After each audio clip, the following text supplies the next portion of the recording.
Ya, jadi untuk yang pertama ini ada definisi dari retinoblastoma. Jadi retinoblastoma ini keganasan intraokular primer atau kanker mata yang tersering pada anak. Kanker mata ini terjadi saat sel-sel retina mata tumbuh cepat, tidak terkendali dan merusak jaringan di sekitarnya. Salah satu tanda retinoblastoma adalah mata itu terlihat seperti mata kucing saat terkena sinar, terletak pada dinding bola mata bagian belakang. Retina terdiri dari jaringan saraf yang berfungsi untuk mengirimkan cahaya ke otak sehingga seseorang tidak bisa melihat. Retinoblastoma ini akan menyebabkan terganggunya fungsi retina. Pada tahap lanjut, kondisi ini akan merusak jaringan mata dan menyebabkan kebutaan. Selanjutnya ada klasifikasi dari retinoblastoma digolongkan menjadi 5, yaitu golongan 1, 2, 3, 4, dan 5. Untuk golongan 1 ini ciri-cirinya tumor soliter atau multiple kurang dari 4 diameter pupil. Kemudian yang kedua, tumor multiple tidak lebih dari 4 diameter. Kemudian terdapat pada atau di belakang edukator. Kemudian golongan 2 ini tumor solid dengan diameter 4-10 diameter pada atau belakang ekuator. Yang kedua, tumor multiple atau belakang ekuator. Kemudian pada golongan 3 ini ciri-cirinya beberapa lesi di depan ekuator, kemudian tumor ada di depan ekuator atau tumor soliter berukuran lebih diameternya, tumor multiple sebagian besar lebih dari 10 diameter, dan beberapa les menyebar ke anterior ke area serata. Kemudian golongan kelima ini ciri-cirinya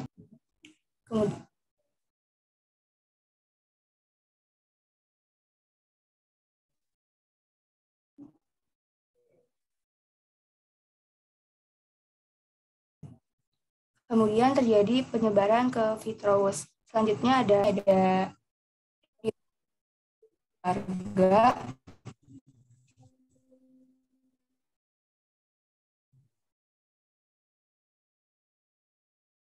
Anak dengan orang tua yang mempunyai riwayat retinoblastoma bilateral, yaitu retinoblastoma yang mengenai kedua mata, mempunyai risiko 45%.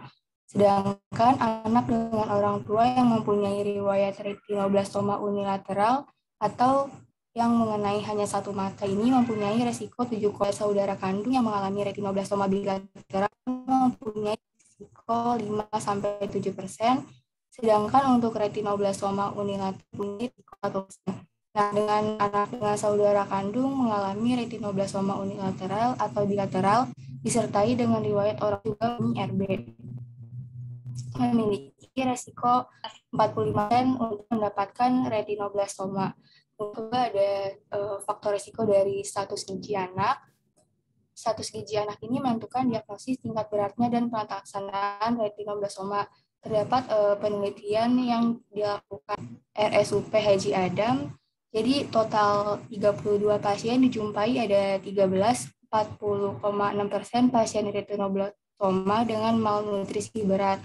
Kemudian 9 orang dengan persenan 28,1% mengalami pasien retinoblastoma dengan malnutrisi sedang, dan 2 dengan persen 6,3% pasien dengan malnutrisi ringan, dan hanya 8, yaitu 25% pasien retinoblastoma dengan status gizi normal. Dari status gizi anak ini juga disebabkan karena kurangnya asupan folat selama kehamilan dan berperan. Jadi kurangnya asupan folat selama kehamilan juga dapat menjadi pengaruh status gizi anak.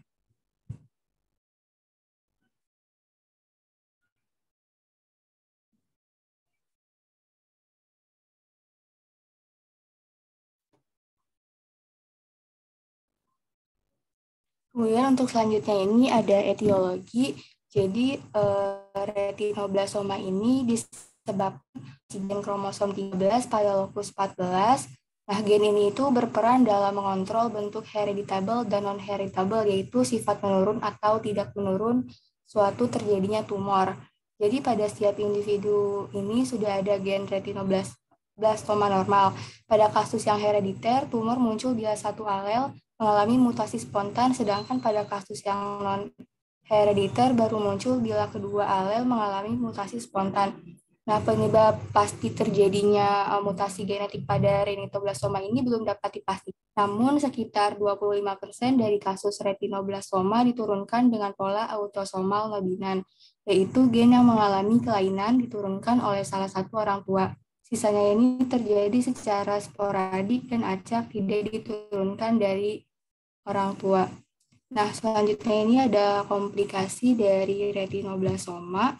Yang pertama ini ada ablasio retina. Jadi ablasio retina ini adalah suatu keadaan lepasnya retina sensoris dari epitel pigmen retina atau ride. Dengan keadaan ini, masalah mata yang serius dapat terjadi pada usia berapapun.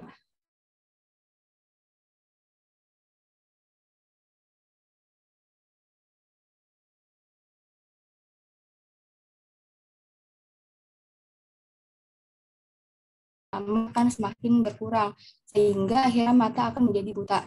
Nah, hal ini itu disebabkan karena saluran cairan yang keluar dari bola mata terhambat, sehingga bola mata akan membesar dan bola mata akan menekan saraf mata yang bola mata. Dan akhirnya saraf mata tidak mendapatkan aliran darah, sehingga saraf mata akan mati. Kemudian yang ketiga dari komplikasi retinoblastoma ini ada kebutaan.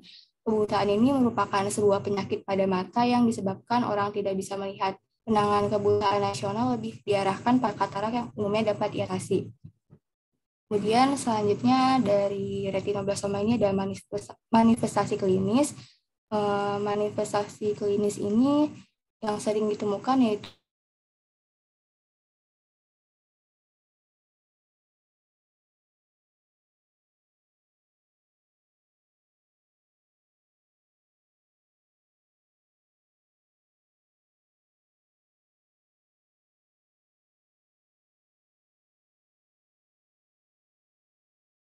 anak bisa terjadi gagal tumbuh dan wajah yang tidak normal. Kemudian yang kedua ini ada gerakan mata kucing atau case reflex atau leukoplakia. Hal ini tuh menunjukkan adanya tumor besar yang biasanya tumbuh dari tepi. Tumor ini mengancam nyawa, merefleksikan cahaya dan menghalangi pandangan dari retina. Kemudian selanjutnya ini ada penata laksanaan dari retinoblastoma. Yang pertama ada kemoterapi. Kemoterapi ini apabila penyakitnya sudah menyebar ke bagian ekstraokuler, kemoterapi merupakan terapi yang sangat dianjurkan. Dari obat dari kemoterapi sendiri ini yang digunakan adalah karboplatin, kisplatin, etoposide, teniposide, siklofosfamid, ifosfamide, vincristin, adriamin, dan akhir-akhir ini dikombinasikan dengan idarubisin. Kemudian selanjutnya ada pembedahan.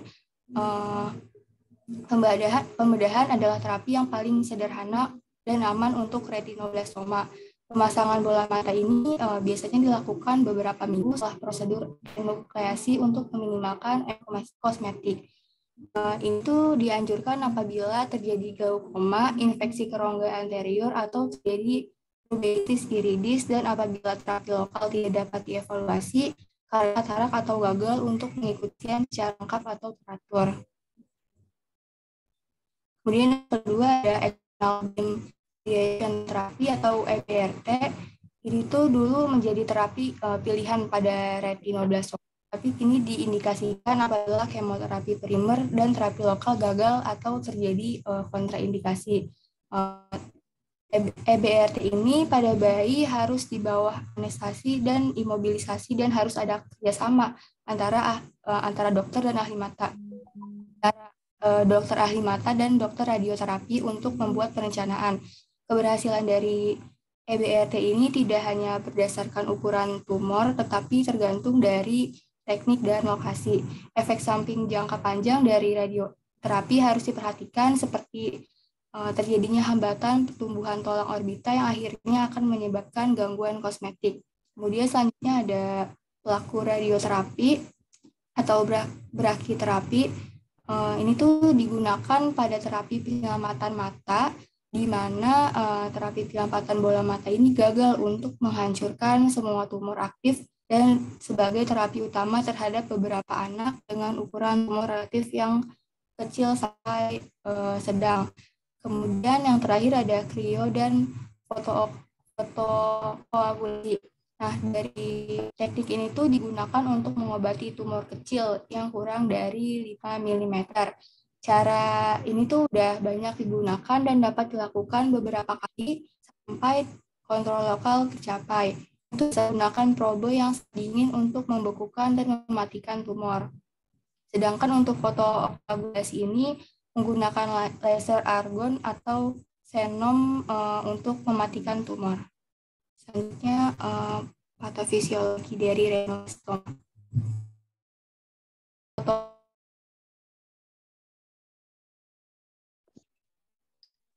Ya, selanjutnya ada patofisiologi retinoblastoma. Retinoblastoma di sini adalah penyakit yang termasuk golongan penyakit herediter dan non-herediter. Herediter di sini adalah retinoblastoma yang meliputi penyakit dari riwayat keluarga positif dan yang mengalami mutasi gen yang baru pada waktu pembuahan. Nah, bentuk herediter dapat bermanifestasi sebagai penyakit unilateral atau bilateral. Pada bentuk herediter ini, tumor unilateral kalau vensi yang diambil adalah dengan identifikasi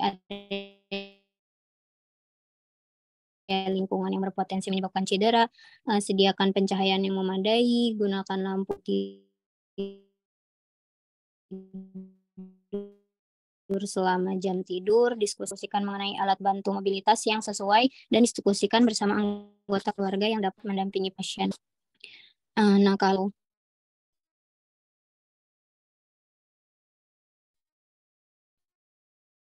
dari eksofitik dari lapisan retina atau subretina yang ditandai dengan strabismus, yang keadaannya itu terjadi apabila tumor ini telah mencapai area makula.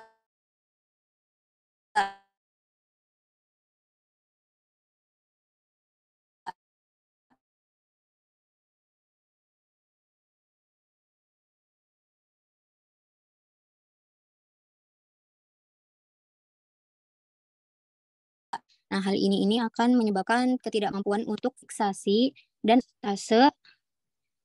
metastase di sini adalah penyebaran kanker dari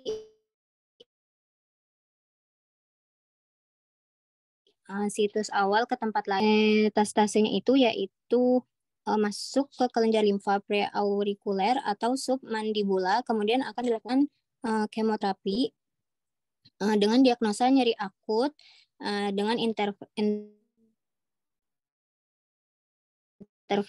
yaitu manajemen nyeri. Di sini intervensinya yaitu mengetahui lokasi nyeri, karakteristik nyeri, berapa lama nyeri dirasakan, serta kualitas dan intensitas nyeri yang dirasakan pasien untuk mengetahui penanganan apa yang diberikan. Lalu agar pasien tidak akan ketergantungan obat dan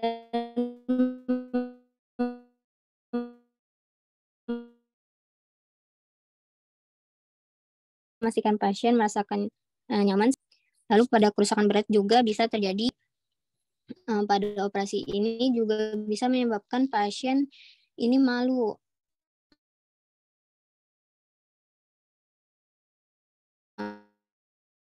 Yang ditandai dengan perubahan harga diri rendah dan intervensi promosi coping. Intervensinya ini yaitu identifikasi kemampuan yang dimiliki, identifikasi sumber tersedia untuk memenuhi tujuan, identifikasi pemahaman proses penyakit, identifikasi kebutuhan dan keinginan terhadap dukungan sosial, kurangi rangsangan lingkungan yang mengancam, dan anjurkan keluarga terlibat. Lalu selain itu juga menyebabkan kerusakan penglihatan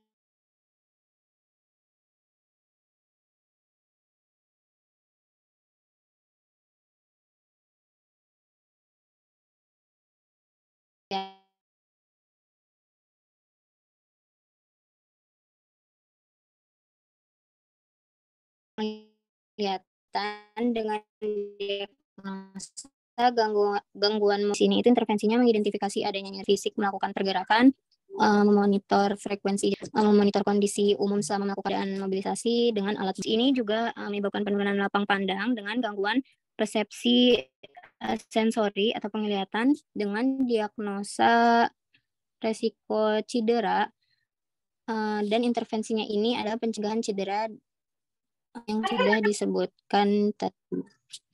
Boleh di next. Izin masuk untuk waktunya 6 menit lagi ya. Ya, mungkin cukup dari kelompok kelas A, Mat.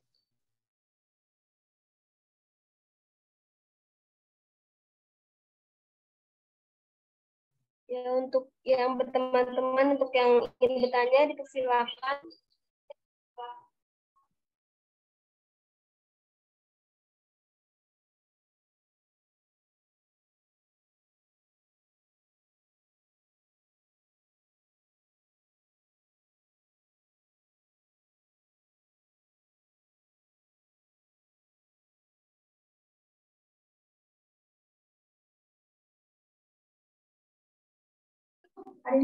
Ayo lanjut, katanya takut kemalaman. Ya, untuk Rizky Pemata Oktaviani, silakan. Ya, terima kasih moderator atas kesempatannya. Saya Rizka dari kelas 2 Honors, izin bertanya kepada kelompok. Tadi di mind map penyakit retinoblastoma itu saya ngelihat ada pencegahan untuk penyakit tersebut. Lalu saya menanya apa ada pencegahan terkait penyakit retinoblastoma ini pada anak-anak. Terima kasih.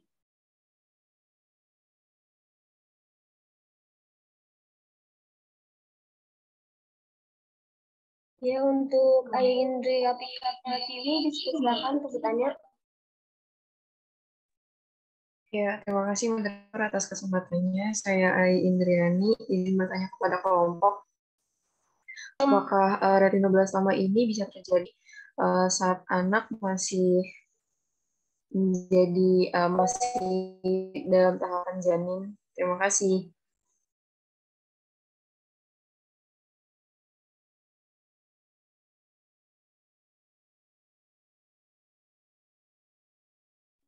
Apakah ada yang ingin bertanya lagi?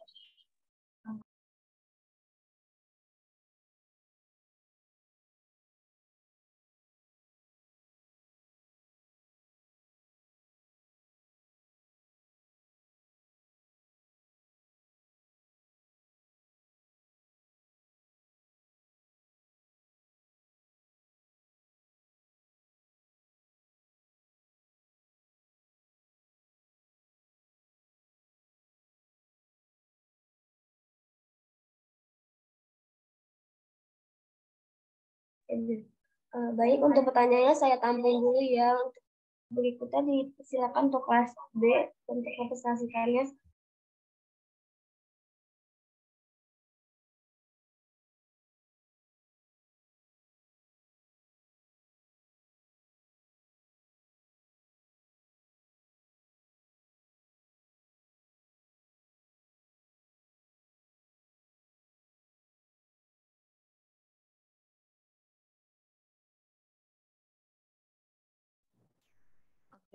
Izin masuk, saya Nadila Putri selaku dari kelompok 5.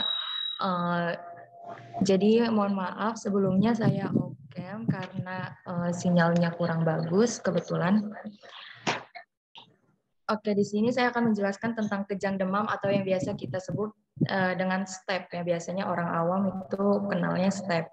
Kita ke pengertiannya dulu. Pengertian dari kejangnya sendiri ini terjadinya pelepasan muatan listrik yang berlebihan di sel neuron sehingga menimbulkan kontraksi berlebihan pada serabut otot lurik.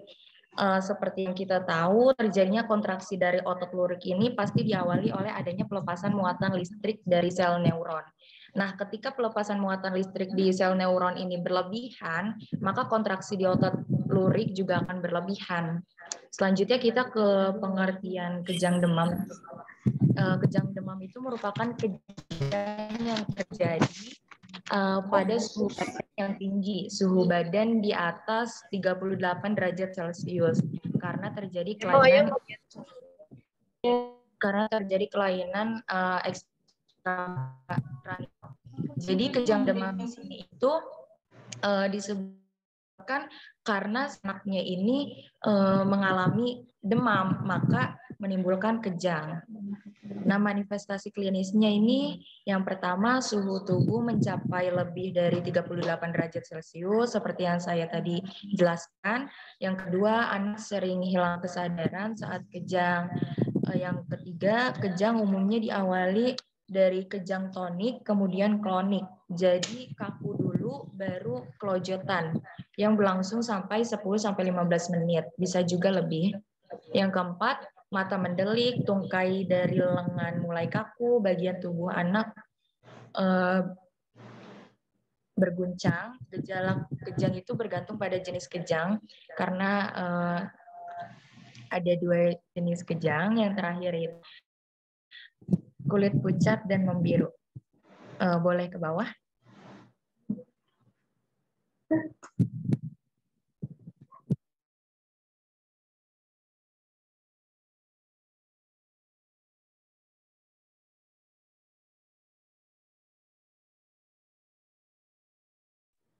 Ya, jadi etiologinya sendiri di sini belum diketahui penyebab pastinya. Namun, kejang demam ini disebabkan oleh hipertermia atau suhu tubuh yang meningkat yang muncul secara cepat berkaitan dengan infeksi virus atau bakteri.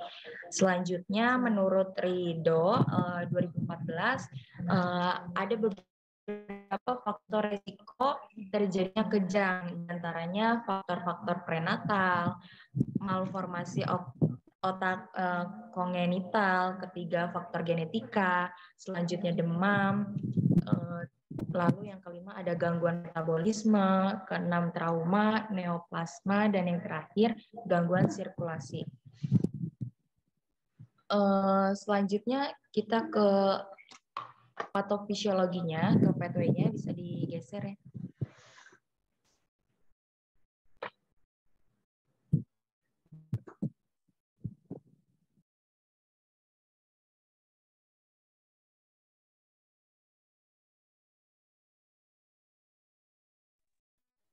Yang pertama ini penyebabnya itu yaitu infeksi bakteri, virus, dan parasit.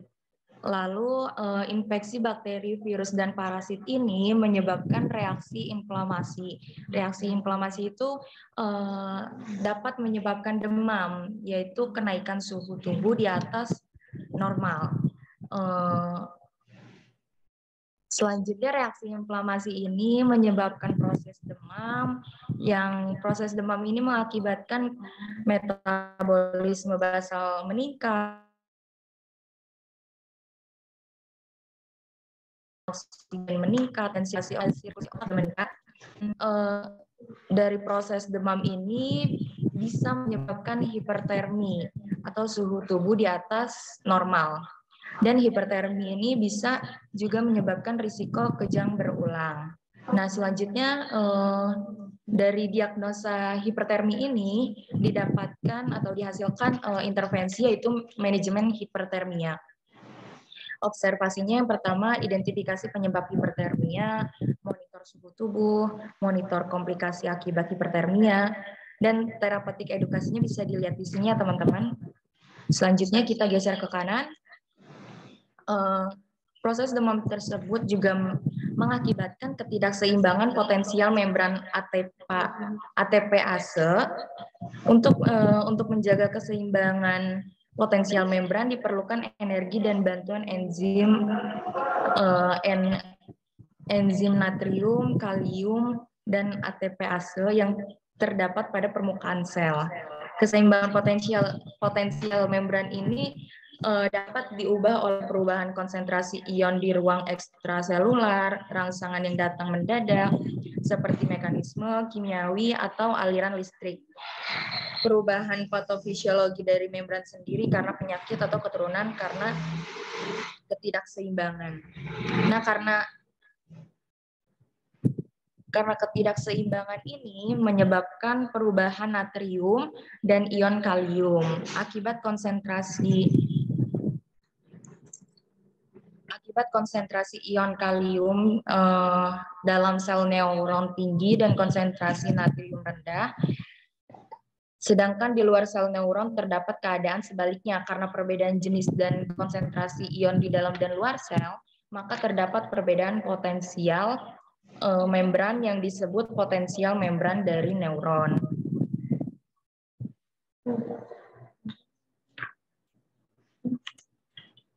Nah, perubahan beda potensial membran ini menyebabkan pelepasan muatan listrik yang demikian besarnya sehingga dapat meluas ke seluruh sel maupun ke membran sel dengan bantuan neurotransmitter dan terjadinya kejang demam. Nah, dari kejang demam ini bisa ke bawah.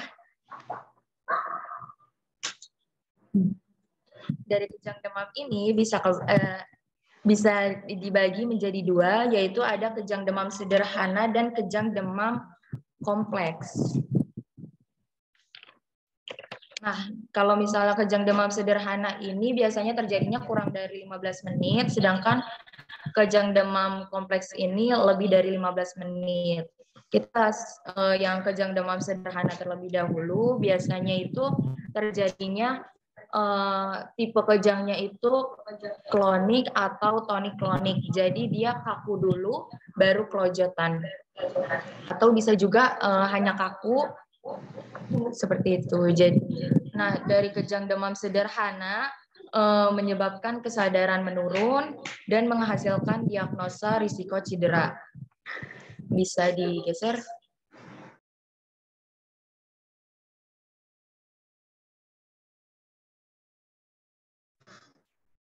Nah, dari risiko cedera ini didapatkan intervensi manajemen kesehatan lingkungan. Untuk intervensinya bisa dilihat sendiri ya teman-teman. Lalu dari kejang demam sederhana ini yang tadi saya sebutkan bisa menyebabkan kesadaran menurun, lalu refleks menelannya juga menurun, dan didapatkan diagnosa yaitu risiko aspirasi. Intervensinya adalah manajemen jalan napas. Lalu intervensinya ada di sini, bisa dibaca sendiri ya teman-teman. Selanjutnya kita ke atas lagi. Ya, tadi dari kejang demam sederhana ini bisa menyebabkan kontraksi otot meningkat, lalu metabolisme juga meningkat. Terus kebutuhan oksigen juga meningkat dan didapatkan diagnosa pola napas tidak efektif. Nah, untuk intervensinya itu sama, manajemen pola napas. Boleh.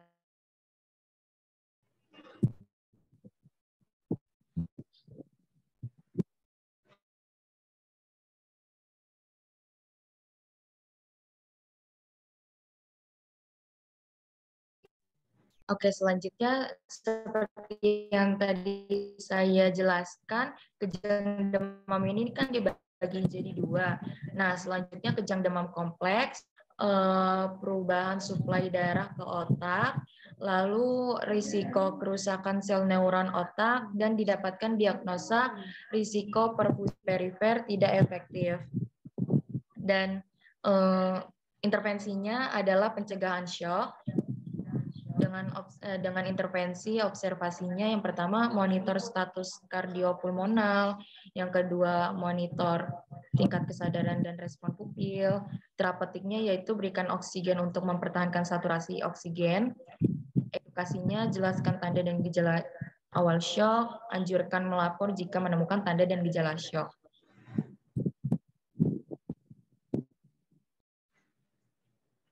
Selanjutnya kita ke komplikasinya.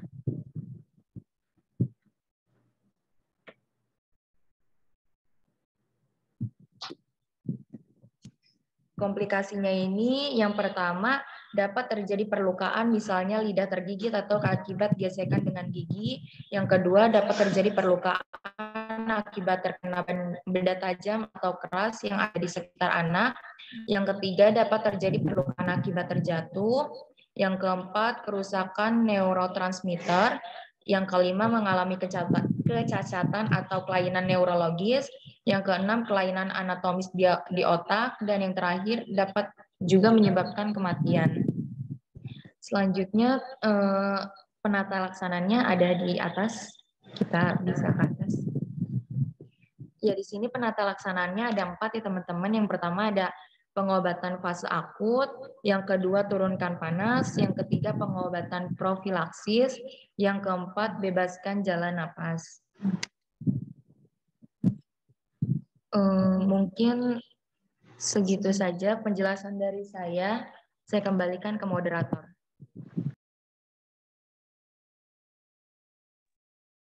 Baik, untuk teman-teman yang ingin bertanya, silakan.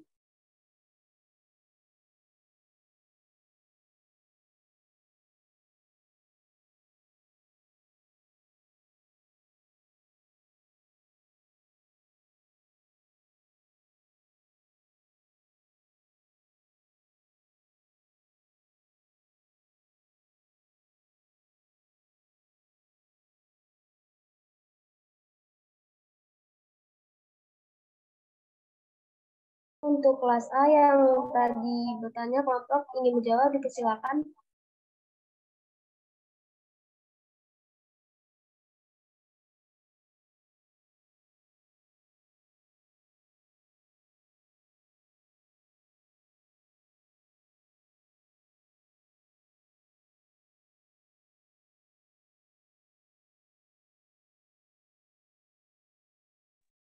Izin masuk moderator. Iya, silakan. Ya, saya Farda dari kelompok A. Izin menjawab pertanyaan dari AI. Tadi pertanyaannya itu, apakah retinoblastoma bisa terjadi saat anak masih di dalam janin? Nah, itu menurut saya itu bisa. Ibunya tuh perlu mengetahui bahwa retinoblastoma ini bisa terjadi bahkan sejak anak masih berupa janin di dalam rahim. Nah, gejala penyakit ini umumnya mulai terlihat saat usia anak belum menginjak 5 tahun. Nah, saat memasuki fase awal, sel kanker retinoblast akan membelah diri menjadi sel baru. Setelahnya, sel akan terus berkembang menjadi retina yang matang. Namun, proses ini berjalan dengan tidak normal pada kondisi retinoblastoma. Ketika terserang kanker mata jenis ini, terjadi perubahan atau mutasi gen sehingga sel tubuh secara terus-menerus dan tidak terkendali. Sayangnya, hingga kini masih belum diketahui secara pasti apakah yang menjadi penyebab mutasi gen bisa terjadi. Selain diturunkan dari orang tua, penyakit ini sebenarnya juga bisa menyerang secara acak atau tanpa ada riwayat keluarga sama sekali. Retinoblastoma yang diwariskan secara genetik biasanya umumnya akan menyerang kedua mata. Sementara itu, kanker mata yang tidak bersifat genetik itu biasanya hanya akan mengenai salah satu mata. Sejauh ini retinoblastoma menjadi satu-satunya jenis kanker mata yang terbukti secara ilmiah yang bersifat genetik. Kurang lebihnya seperti itu, Ai. Apakah sudah terjawab? Ya, sudah cukup terjawab. Terima kasih, Farda. Baik, terima kasih.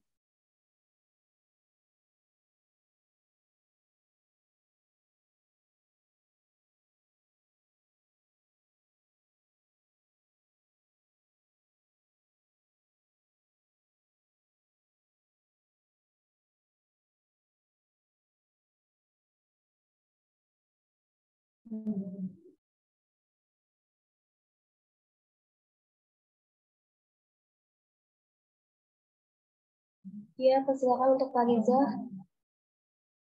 Iya, baik.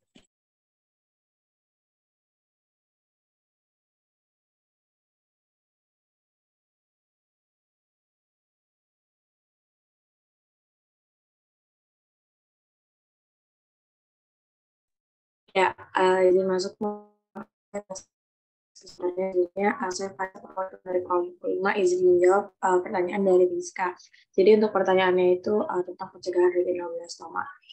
Jawabannya retinoblastoma ini tidak dapat dicegah, namun dapat dilakukan pemeriksaan mata rutin terutama pada anak dengan riwayat keluarga retinoblastoma. Jika ada pasien dengan riwayat keluarga retinoblastoma yang sedang merencanakan kehamilan, maka biasanya akan direkomendasikan oleh dokter untuk tes genetik terlebih dahulu. Jadi untuk penyakit retinoblastoma ini tidak ada pencegahannya secara spesifik, namun akan lebih baik jika melakukan pencegahan mata secara rutin pada anak-anak, terutama anak-anak yang keluarganya memiliki riwayat penyakit retinoblastoma. Ya mungkin sekian jawaban dari kelompok. Kepada Rizka, apakah sudah terjawab? Ya, sudah terjawab. Terima kasih, Farisa. Baik. Sama. Baik, terima kasih untuk kelas A sudah menjawab pertanyaannya. Baik, saya lanjut untuk kelas B yang ingin bertanya dipersilakan.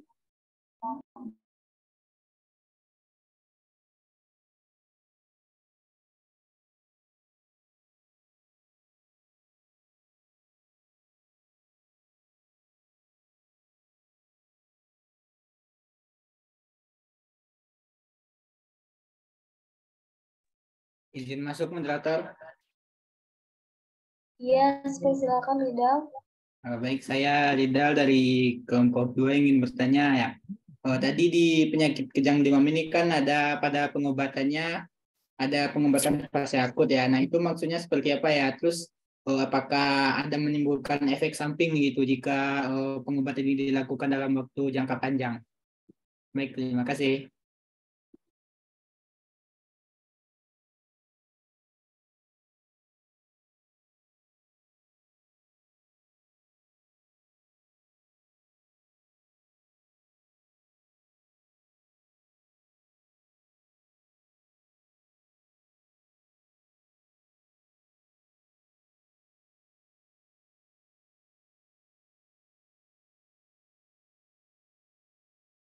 Ayo kelompok, semangat. Ini udah malam.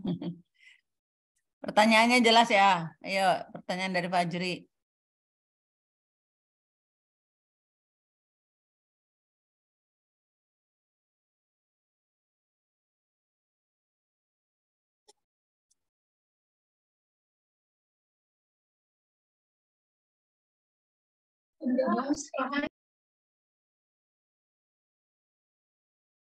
Untuk menunggu kelas D menjawab, dilanjut aja untuk kelas EKI.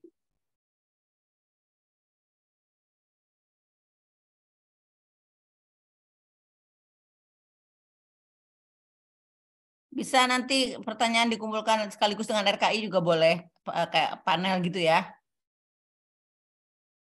Oke, silakan lanjut.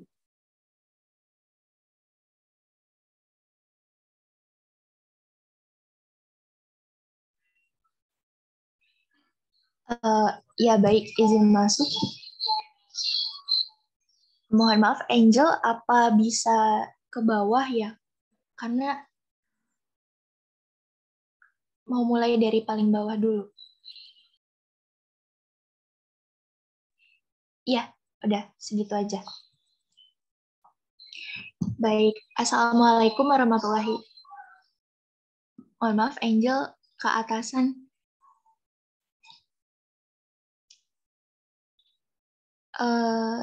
Yang paling pertama Angel, tapi yang bagian etiologinya. Dimulai dari etiologi.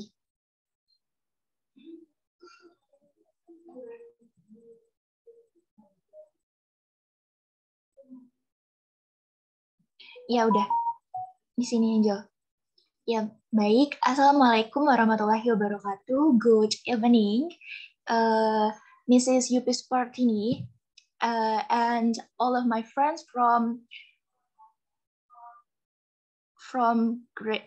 class A, B, and RKI. Now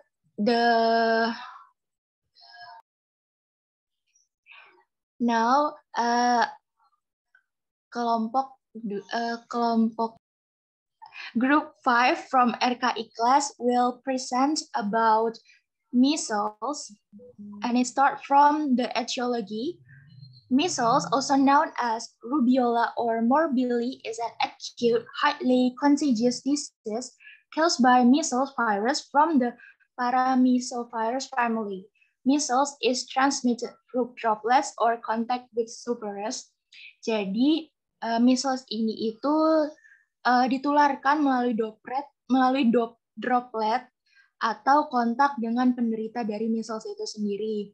Etiologinya juga diketahui sebagai rubiola atau morbilli, yang merupakan highly contagious disease atau penyakit yang tingkat penularannya itu sangat tinggi. Berasal atau dibawa oleh virus dari keluarga paramyxovirus. Untuk selanjutnya, saya serahkan kepada rekan saya.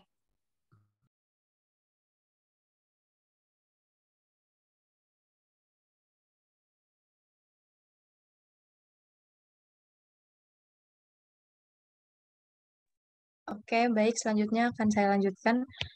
Selanjutnya itu ada risk factor atau faktor risiko. Faktor risiko yang pertama itu ada chill factors, terdiri dari immunization status, contact history, and administration vitamin A.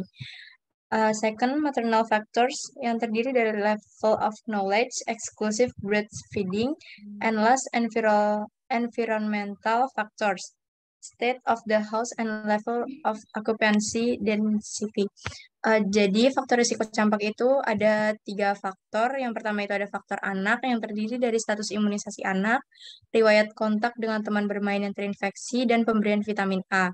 Yang kedua itu ada faktor ibu. Faktor ibu itu terdiri dari tingkat pengetahuan ibu tentang perawatan anak dan pemberian ASI eksklusif. Dan yang terakhir ada faktor lingkungan.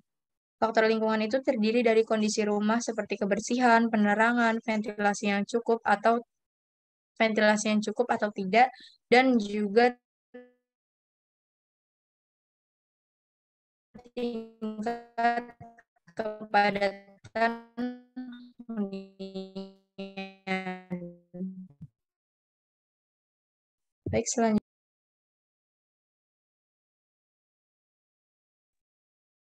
Okay, next clinical manifestation.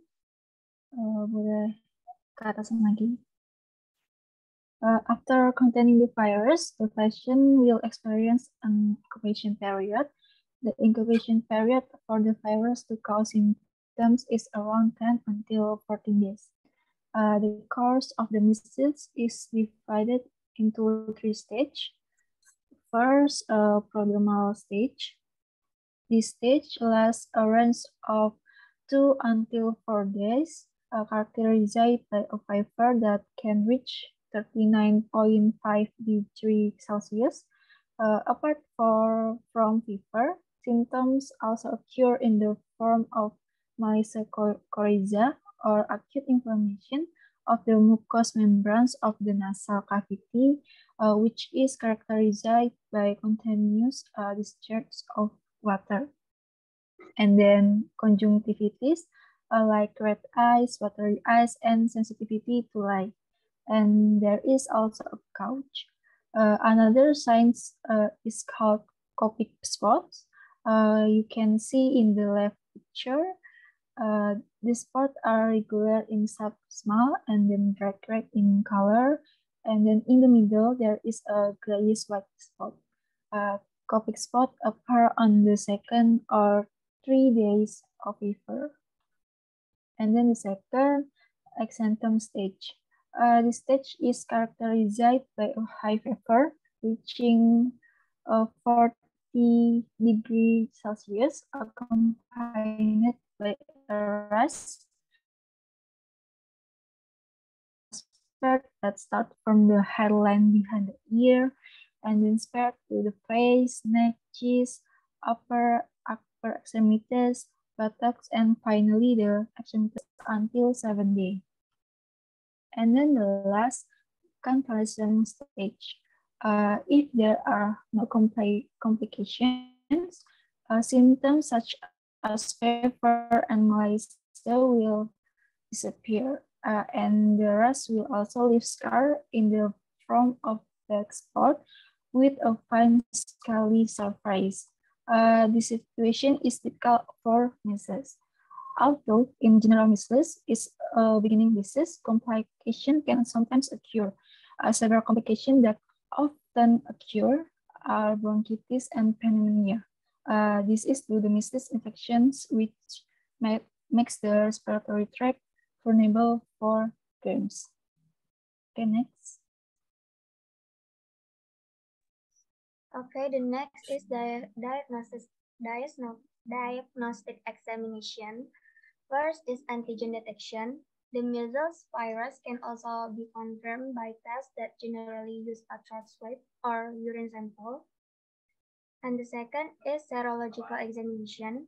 Serological examination or antibody test is one of the examination procedures carried out through a blood serum sample. Serological examination is carried out to detect antibodies or the presence of symptoms that appear related to measles. Measles serology examination aimed at detecting the amount of immunoglobulin G and immunoglobulin M antibodies against measles in human serum. Next.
Okay, the next is management.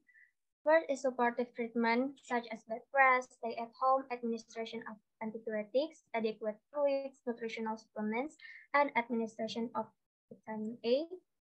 And the second is symptomatic treatment, such as administration of antipyretics, antitussive, expectorant, and anticonvulsant if needed. Next.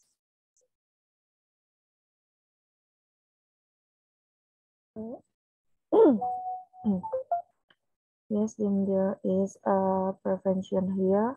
The first on MMR or MMRV vaccination. The second on off-right interaction with surveillance. The third, clean from early age. The fourth, increase body immunity lively. Next.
Quickly, please.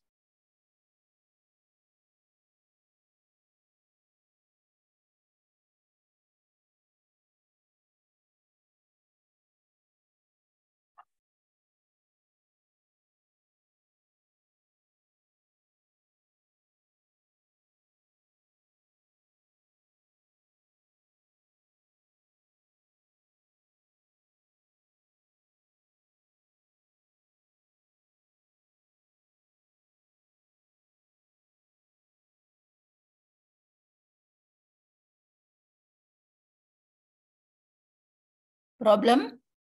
Any problem?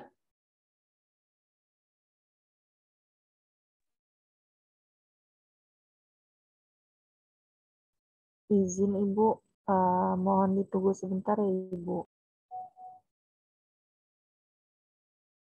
Izin untuk mengingatkan waktunya 10 menit lagi ya.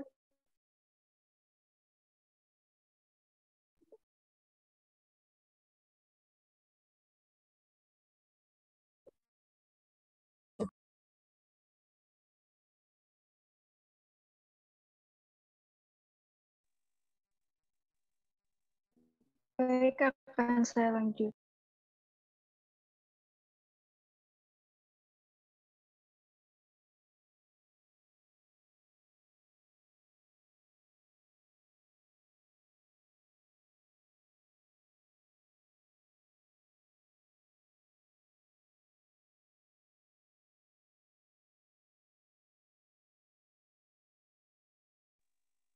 Baik, sini ada pathway dari measles atau campak.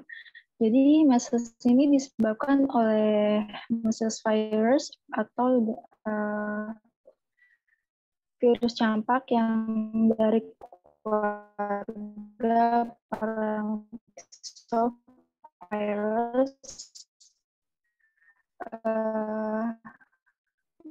lalu ditularkan melalui droplet, yaitu cairan atau chip kelenjar limfoma regional. Ini replikasi, lalu virus yang sudah mengalami replikasi tersebut dilepas ke dalam aliran darah, lalu mengalami replikasi lagi sehingga virus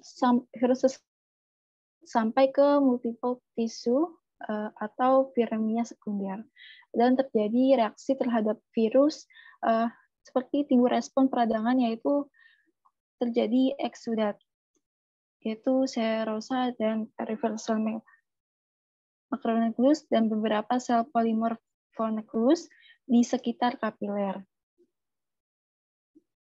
sehingga menyebabkan reaksi inflamasi seperti demam, respiratory rate naik, dan insatiable water loss meningkat, sehingga anak yang mengalami reaksi inflamasi tersebut mengalami hipertemia.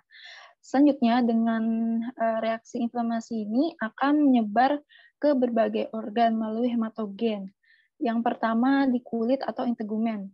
Di kulit akan terjadi proliferasi sel endotel kapiler dalam korium atau peningkatan dalam jumlah sel endotel kapiler karena hasil dari pertumbuhan dan pembelahan sel. Lalu eksudasi serum atau eritrosit dalam epidermis, artinya itu keluarnya cairan serum atau eritrosit dari dalam epidermis karena terjadi proliferasi sel tadi, sehingga menyebabkan ras atau ruam pada daerah bilik telinga, leher, pipi, muka, seluruh tubuh disertai rasa gatal. Sehingga anak yang menderita campak ini mengalami gangguan integritas kulit dan gangguan rasa nyaman.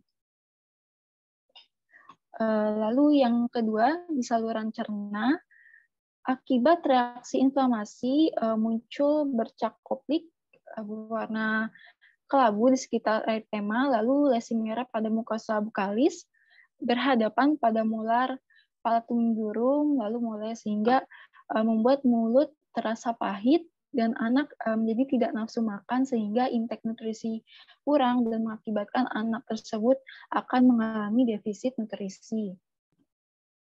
Lalu selanjutnya yang ketiga di saluran pernafasan, khususnya saluran pernafasan bagian atas Akibat dari reaksi inflamasi tadi itu muncul juga konflik di daerah mukosa bukalis meluas ke tracheobronchial sehingga anak tersebut akan mengalami batuk, pilek, respiratory rate meningkat, produksi sekret sehingga mengakibatkan obstruksi saluran nafas dan anak akan mengalami bersehan dalam tidak nafas.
Berapa menit lagi ya tersisa untuk kelompok RKI?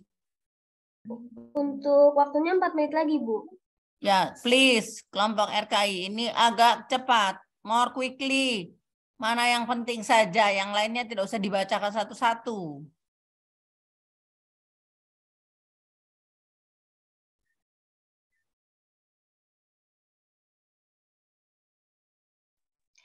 Ya, baik. Izin melanjutkan. Selanjutnya yaitu adalah nursing diagnosis and interventions dari pathway yang barusan dijelaskan. Yang pertama itu diagnosanya adalah ineffective airway clearance related to airway obstructions and production of secretions. Jadi ketidakefektifan kebersihan dari jalan nafas.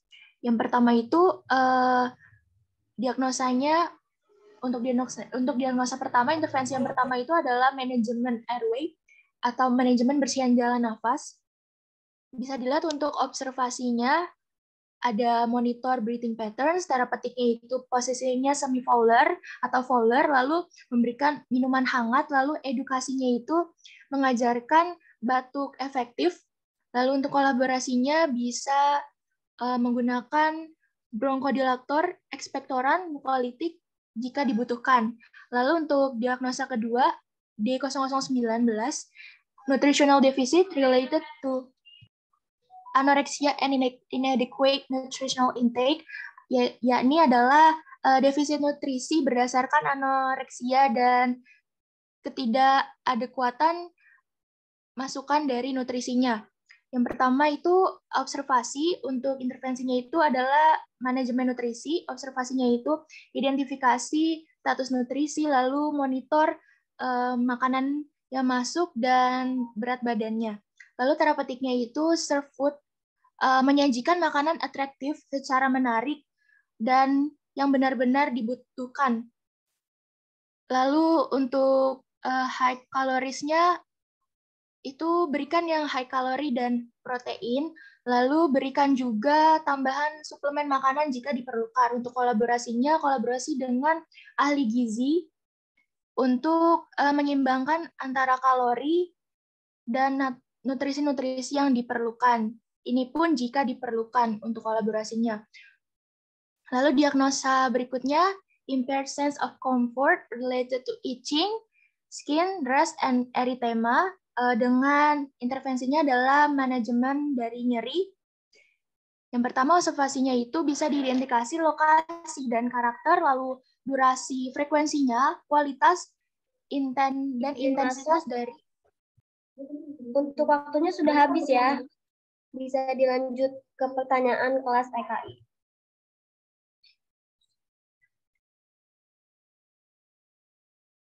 Untuk bertanya, dipersilakan.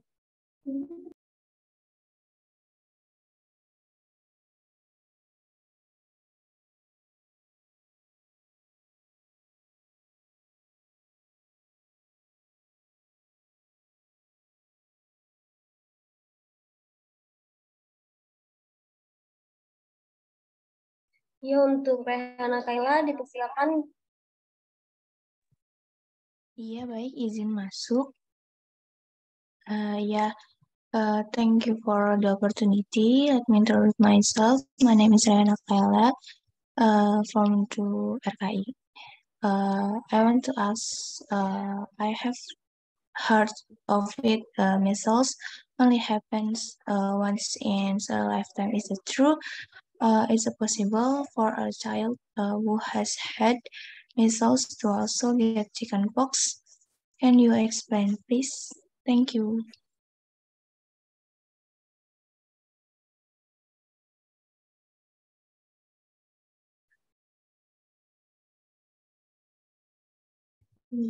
Ya, untuk Syadrina, silakan. Okay, let me introduce myself. Sadia. I want to ask the group. It's about the management of measles.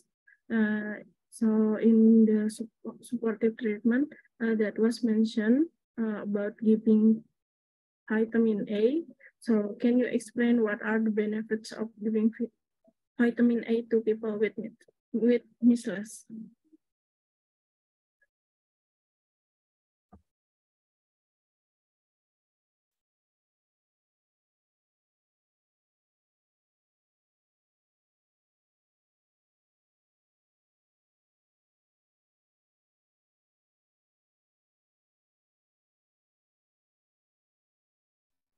Untuk kelas 2B yang tadi pertanyaan boleh dijawab. Pertanyaan dari Dalva.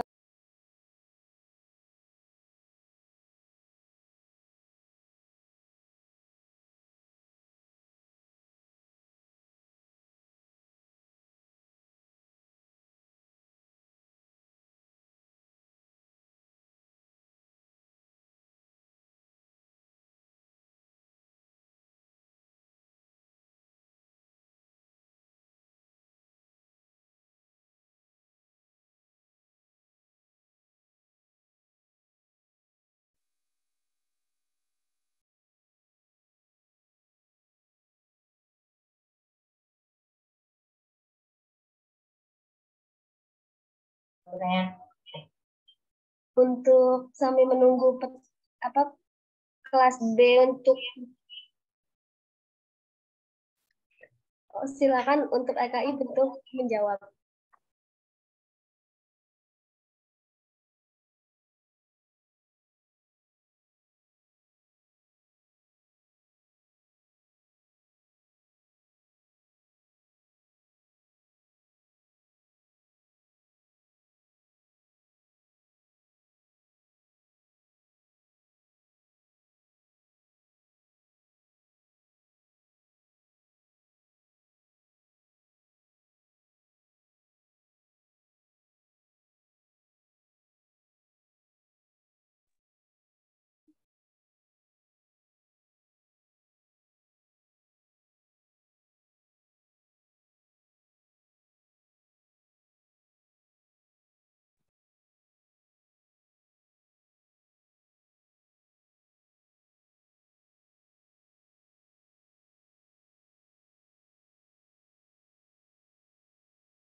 Untuk Lintang dipersilakan untuk menjawab.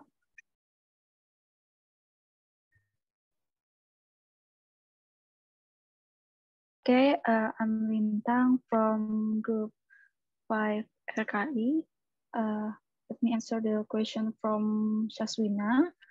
So the answer is vitamin A can function as an immunomodulator, which is increase the antibody response to the measles virus.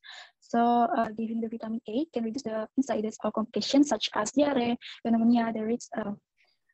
Vitamin A ini dapat berfungsi sebagai immunomodulator yang dapat meningkatkan respon antibodi terhadap virus campak. Nah, pemberian vitamin A ini dapat menurunkan angka kejadian komplikasi seperti diare, pneumonia, resiko kebutaan, bahkan kematian pada penderita campak. Jadi seperti itu, Aswina, jawabannya apakah sudah cukup terjawab? Baik, terima kasih banyak penjelasan sudah.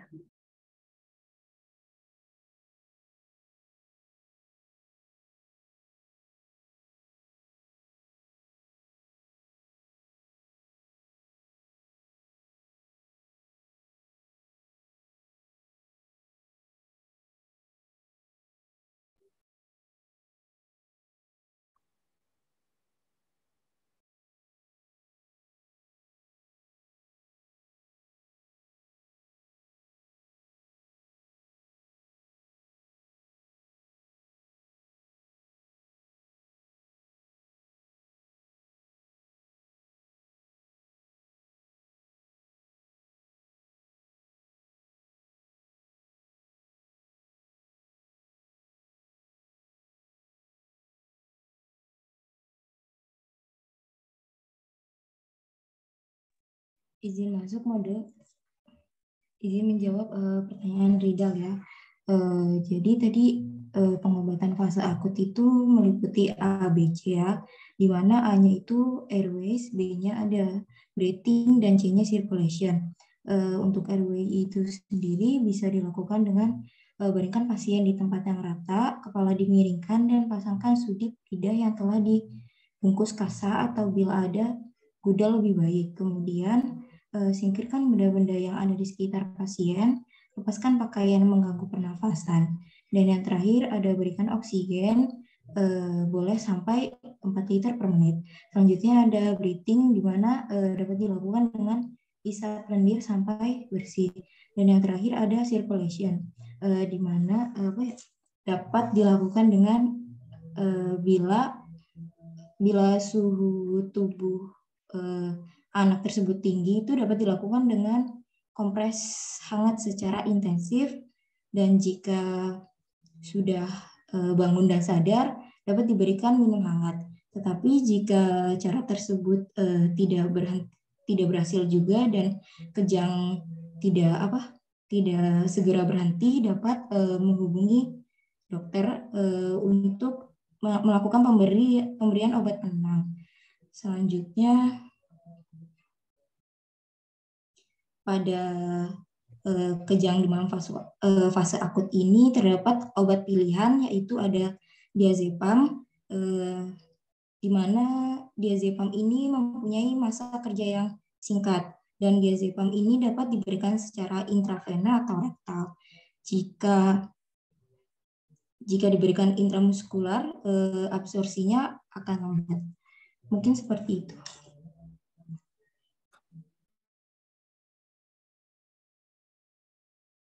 Oh, baik, terima kasih Haina atas jawabannya.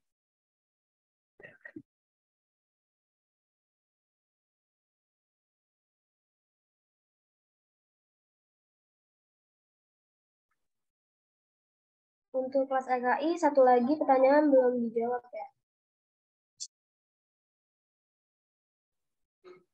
Izin masuk mod.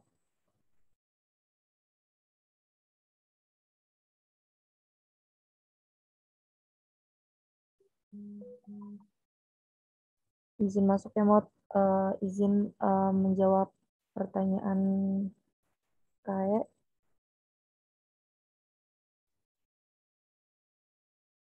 Jadi pada orang yang udah pernah menderita campak itu, maka tubuh dapat memiliki antibodi atau imunitas terhadap campak, sehingga umumnya hanya terjadi satu kali.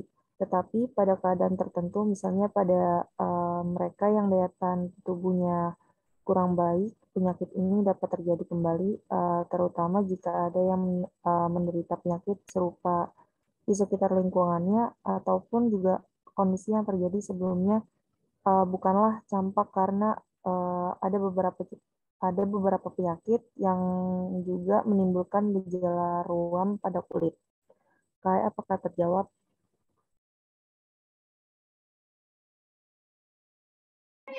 Iya, izin masuk. Izin berarti yang pertanyaan keduanya apakah bisa yang terkena campak itu kena cacar air atau enggak ya?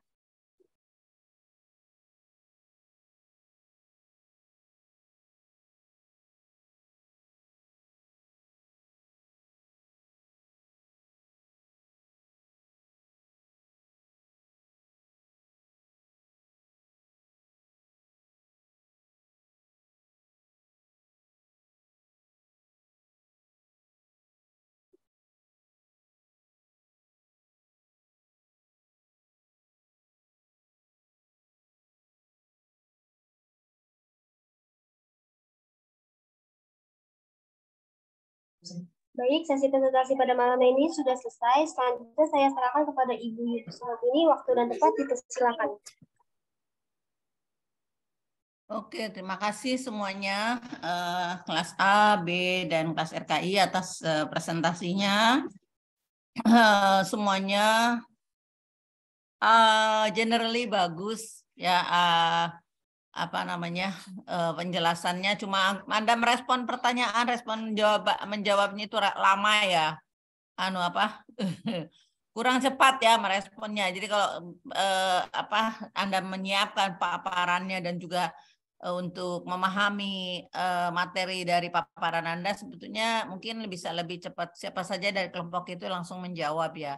Atau mungkin Anda langsung kontak untuk komunikasi saling melengkapi. Jadi saya melihatnya ini prosesnya sama, tiga-tiganya lambat ya dalam respon pertanyaan dan menjawabnya ya. Itu secara proses ya. But okay, secara konten generally semuanya tercover. Mungkin saya tidak mengulas apa yang dipaparkan ya, materi kuliahnya. Cuma yang kedua ya mungkin dari paparan untuk kelompok pertama. Kelompok pertama tadi menyajikan tentang retinoblastoma ya. Mungkin ada satu lagi kelompok apa ya, retinoblastoma dan kejang demam. Next time ketika Anda membuat paparan PPT, yaitu jangan terlalu penuh ya, itu membuat pusing yang baca. Jadi please make it simple. Jadi clear, tulisannya besar-besar ya, jadi ya bisa lebih mudah dibacanya dan cepat ya. Oke. Mungkin dari beberapa pertanyaan kelompok sudah menjawab, hanya yang terakhir masih tergantung tadi belum dijawab. Untuk yang kelompok pertama tentang retinoblastoma, saya memberikan highlight aja ya, tambahan saja penjelasan. Yang belum tercover tadi untuk anak dengan retinoblastoma. Pernah lihat nggak anaknya seperti apa? Pernah lihat nggak? Belum, Ibu. Anak, belum lihat. Di foto di buku-buku kan ada fotonya, gambarnya. Ya, jadi matanya itu membesar, bola matanya itu seperti keluar gitu. Jadi ini adalah physically anak ini sering kali mengalami gangguan body image. Ini belum tersentuh oleh kelompok yang membahas tadi retinoblastoma. Please ditambah ya, ditambahkan tentang physiological aspek psikologis anak. Biasanya juga munculnya karena memang anak-anak ya tidak seperti orang dewasa bisa mengungkapkan rasa malu, rasa takut melihat wajahnya itu sangat menyeramkan. Biasanya munculnya kepada ekspresi psikologisnya. anaknya rewel, anaknya susah tidur, kemudian cengeng, dan dia cenderung ingin bersembunyi terus kalau digendong ibunya. Seperti itu ya. Jadi belum dibahas, tolong ditambah ya kelompok yang tadi siapa yang paparan ya? Saya kok lupa nggak mencatat. Kelompok retinoblastoma. Halo?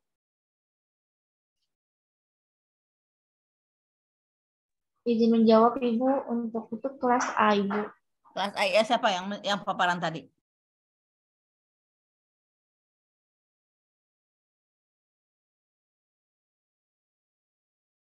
Siapa ya? Rizka bukan? Atau Anida? Yang pegang PPT-nya tadi siapa? Izin Ibu, saya Farisa Ibu. Farisa ya. Minta tolong ya ditambahkan di dalam materinya karena ini belum muncul aspek psikologis ya, psikologis pada anak. Tidak hanya anak, ibunya juga, maksudnya orang tuanya juga ini pasti akan sama ya apabila anak ya, apalagi anak di bawah usia anak-anak balita itu banyak sekali transfer of psychologic itu ke ibunya, ke orang tuanya. Jadi dua-duanya ini ada riset ya yang mengatakan down spiraling istilahnya. Makin cemas anak, makin cemas ibunya. Ibunya makin cemas, anaknya pun makin cemas. Itu fenomena di rumah sakit seperti itu. Nah ini yang belum terbahas tadi. Ya, please ditambah ya di makalahnya ataupun di PPT-nya. Oke? Terima kasih. Ya, itu aja untuk kelompok retinoblastoma kekurangannya. Karena mungkin Anda belum lihat, saya sering lihat ya di rumah sakit, kasihan banget melihat anaknya ya, matanya membesar, menonjol keluar seperti itu ya. Kadang-kadang ibunya juga menyembunyikan gitu, kalau ada orang lewat pun dia tidak mau melihat orang itu gitu ya. Oke. Selanjutnya tentang kejang demam ya. Kelompok yang membahas tentang kejang demam, saya kira juga komprehensif sih tadi materinya, hanya mungkin satu. Tadi kan ada penanganan fase akut ya, yang ditanyakan temennya itu sudah dijawab. Cuma ada satu yang mungkin kurang eksplisit ya, karena ketika kejang fase akut itu ada satu yang membahayakan, yaitu lidahnya terlipat ke belakang, menutupi saluran nafas. Nah, ini tadi belum disebut ya. Ya kan? Halo? Iya, belum Ibu. Ya, belum ya. Minta tolong itu ditambahkan pada fase akut. Ini penting banget. Karena kalau ketika kejang, lidahnya itu melipat ke belakang, nutupin saluran nafas, maka akan gangguan nafas, bahaya. Ya, jadi biasanya kalau di rumah sakit pertama posisinya dimiringkan anaknya, kemudian biasanya sih juga di rumah sakit itu suka pakai spatula ya, spatula itu spatula lidah. Untuk menahan lidahnya supaya tidak jatuh ke belakang ya, atau kalau nggak ada yang paling simpel yang sederhana itu pakai sendok kecil. Ini simpel banget tetapi ini penting banget, sangat vital kalau terjadi pada anak yang lidahnya ke belakang. Itu susah ini balikinnya itu ya. Nah itu keburu 1 menit saja posisi seperti itu kehabisan nafas ya. Jadi itu bahaya sekali. Ini penanganan pada fase akut terjadi kejang ya. Yang lain mungkin intervensi yang lain sudah dijelaskan oleh kelompok. Minta tolong satu itu aja yang ditambahkan dari saya ya. Oke.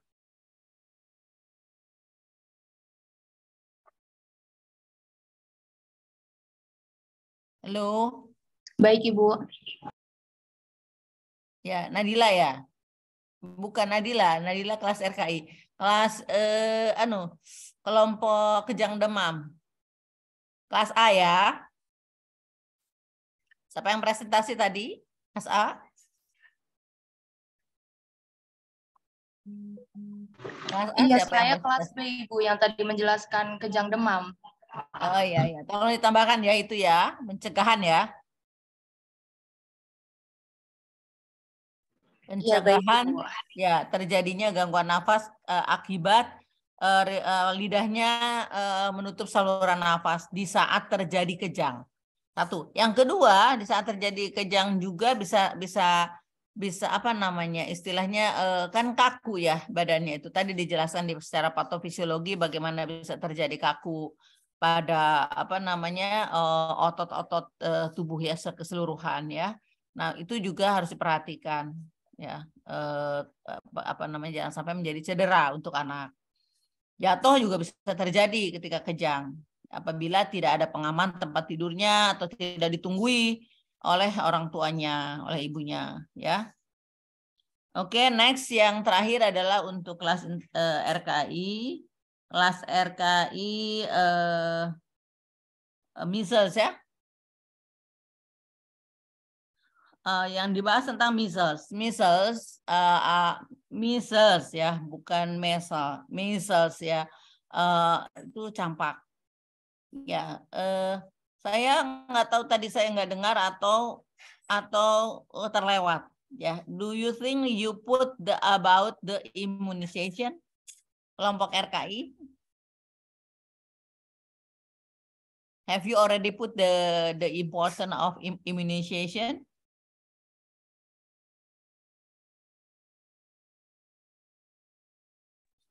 Izin menjawab, Ibu. Ada Ibu di mindmapnya. Ada ya. Berarti saya yang miss ya, mungkin ya saya miss mendengar itu. The measles is about talking about immunization ya. Harusnya tidak terjadi pada anak kalau dia lengkap imunisasinya. In what year, in what months the baby should have the immunization of measles? Umur berapa harusnya mendapatkan imunisasi campak?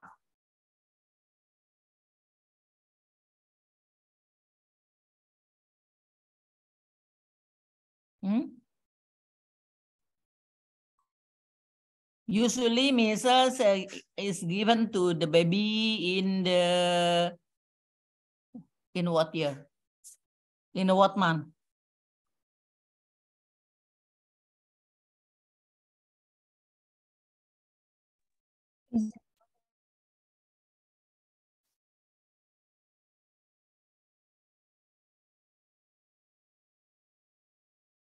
Nobody knows?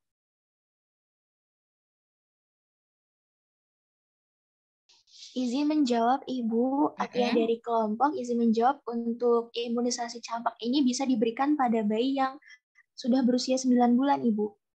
Ya. Masuk 9 bulan.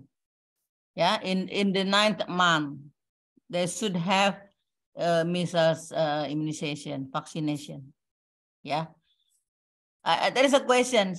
What happened if a baby has what is it, the measles disease? Do they have immunizations before, or if they have already the vaccination, could they get the measles? Kalau dia sudah imunisasi, apakah bisa mendapatkan campak juga?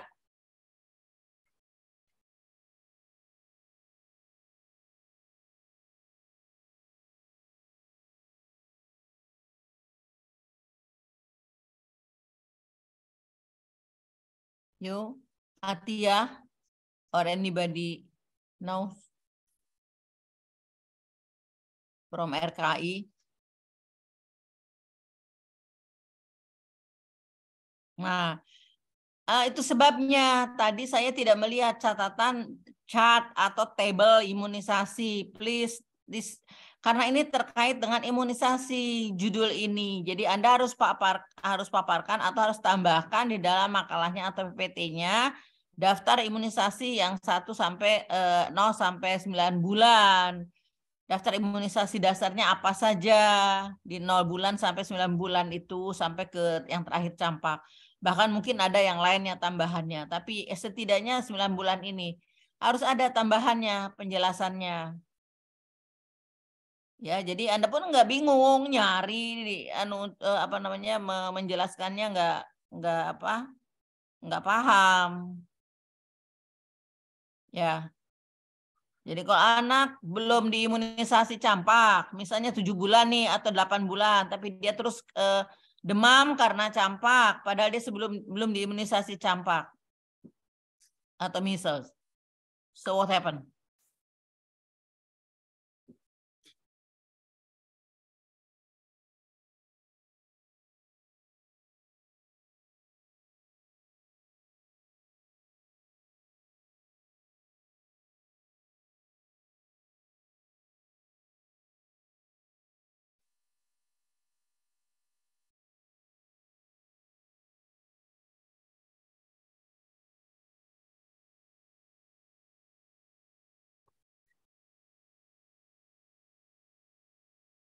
Ayo, ini kelompok gimana sih? Nggak boleh asal paparan ya, harus paham juga apa yang Anda paparkan ya. Kalau dia sudah imunisasi campak, bisa terkena penyakit campak apa enggak?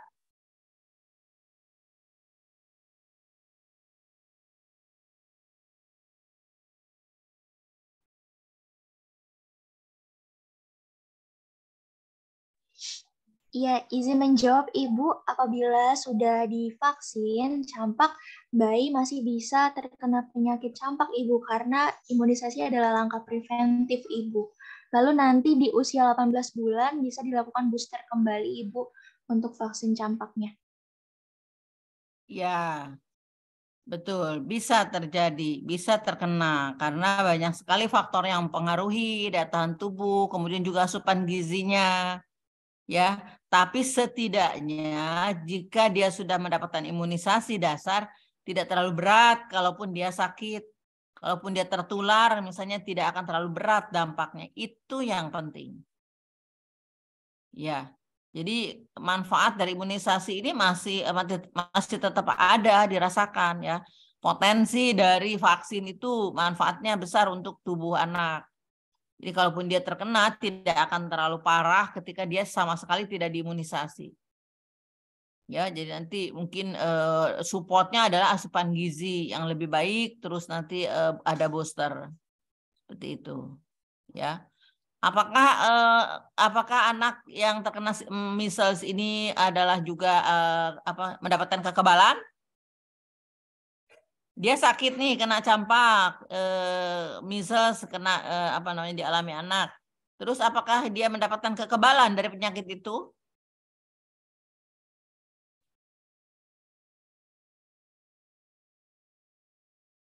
Nah, makanya ini tadi pertanyaan saya, Anda nggak menjelaskan dengan baik tentang imunisasi, karena topik tentang measles ini banyak hubungannya dengan imunisasi.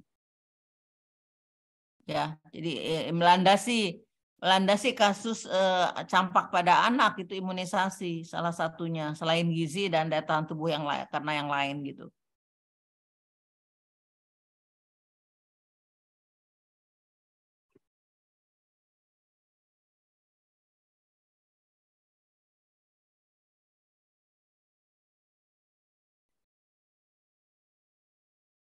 Gini aja, untuk yang RKI, for the group of RKI, you put all the material about imunisasi.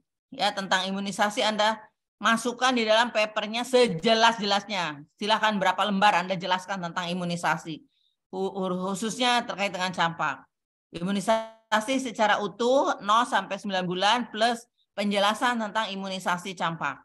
Apa manfaatnya, kemudian juga kekebalan didapat itu bagaimana, terus nanti dampaknya apabila sudah kena campak itu bagaimana, apabila sudah diimunisasi bisa kena campak lagi tapi bagaimana. Nah itu tolong tambahkan, karena saya tidak melihat itu dalam paparannya tadi.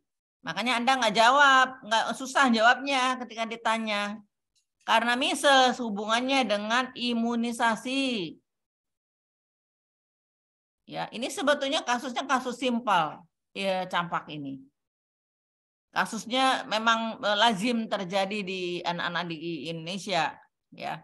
Tapi apa namanya, kalau nggak dipahami dengan baik ya nggak bisa menghubungkan antara kesakitan karena campak dengan imunisasi. Ada faktor lainnya lagi apa yang bisa memperberat kondisi campak atau yang bisa menimbulkan kondisi penyakit campak. Ya, gitu aja ya. Ini sudah malam, tolong untuk yang kelompok RKI ini saya kasih tambahan tugas. Kalau yang lain tadi mungkin yang kelompok retinoblastoma saya minta tolong tambahkan psychological aspect. Kemudian yang kejang demam tadi yang pencegahan ya, pencegahan untuk tidak terjadinya gangguan pada pernafasan. Tapi yang RKI minta tolong saya tambahkan penjelasan tentang imunisasi lengkap, terutama yang terkait dengan campak.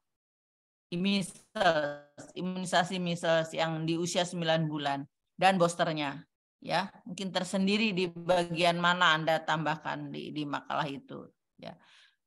Tolong kirim semuanya makalah dan PPT-nya dan daftar hadir pada malam hari ini ke saya. Oke? Ibu izin tanya. Ya. Baik Ibu, untuk besok kan Ibu masih ada jam mengajar ya Ibu di kelas AB dan RKI. Untuk malam ya Ibu? Itu materi apa ya? Presentasi lagi Ibu. Topik yang lain? Iya, topik yang lain. Apa coba topiknya? Topiknya ada penyakit Hirschsprung, atresia ani. Oke. Labiopalatosisis. Ya, bedah anak ya. Oke. Iya, Ibu. Gini, besok saya ada di kantor pagi. Seandainya Anda mau Zoom lagi atau kalau Zoom-nya agak siang bisa nggak ya? Penuh nggak besok? Biar nggak terlalu malam lagi kayak gini. Anda jadi pada nggak konsentrasi nih, pada pasif. Bisa nggak siang Zoom-nya?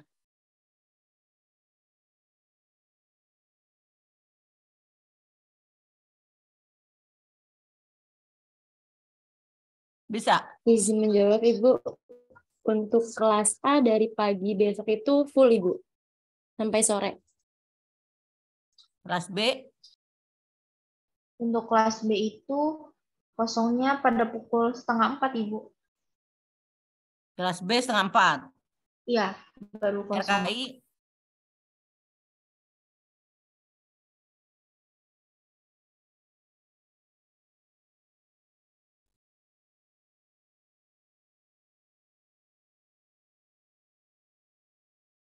Oke, kelas B 3:30 ya. Kelas A. Di sini Ibu, jam 4 Ibu. Jam 4. Bisa nggak Anda jam 4? Itu Anda 1 jam saja presentasi. Sampai jam 5. Bisa nggak? Kesorean ya pulangnya. Bisa kan? Jam 5 belum sore lah.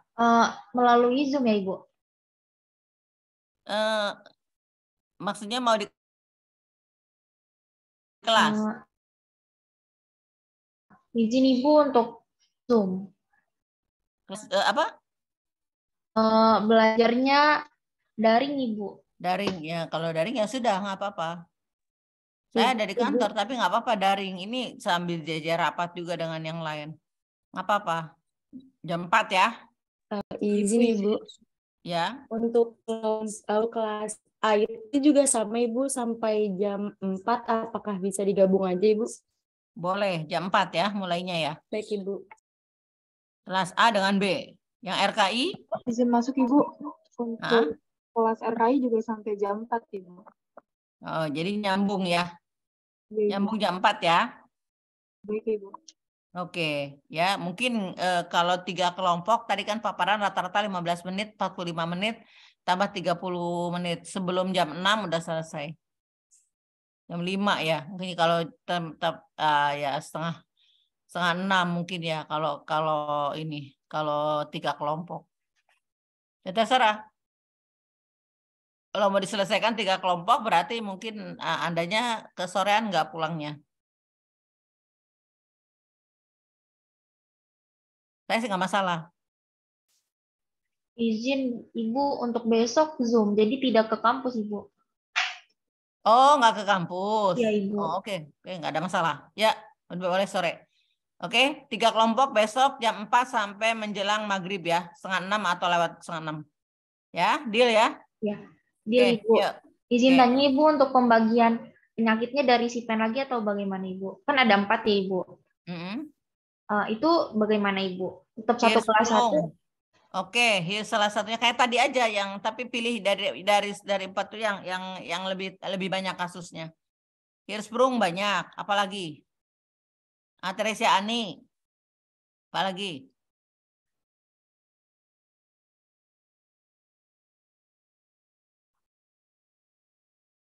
Izin Bu, labiopalastosis Bu. Labio. Yang satunya lagi apa? Hipospadia, Ibu. Oh, hipospadia. Labio aja ya. Labio, Hirschsprung, sama Atresia ani ya. Ada satu lagi Ibu. Hipospadia sih Bu. Iya, nggak apa-apa. Ya, ya 3 aja kan, 3 kelompok kan? Betul, Ibu. 3 aja, 3 dari 4 nggak apa-apa. Yang saya lihatnya kondisi RSCM yang terbanyak ya. Itu. Yang biasanya kita lihat. Ya, oke ya.